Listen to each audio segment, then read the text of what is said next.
நீங்க சொல்றது புரிஞ்சுது. ஆனா இன்னைக்கு யதார்த்த வாழ்க்கையில ஓட் பாலிடிக்ஸ்குள்ள வந்த பிறகுது பாஜக கையில் எடுக்கிறாங்க, சீமான் கையில் எடுக்கிறாரு, மற்ற எதிர்க்கட்சிகள் அதிமுக கையில் எடுக்குது. இப்படிலாம் இருக்கும்போது நமக்கு வேற வழி கிடையாது, நம்ம எடுத்து தான் ஆகணும்னு திமுக எடுக்கிறதுல ஓட் பேங்கை பொறுத்த வரைக்கும் அது சரியான யுக்தியாக தானே பார்க்கப்படுது.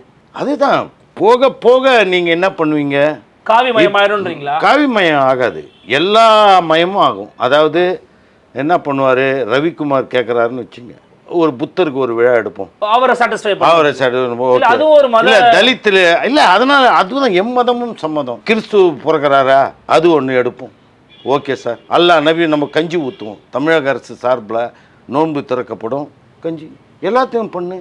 ஏன்னா இப்படி தான் போக போக போக இப்படி போய்கிட்டே தான் இருக்கும்.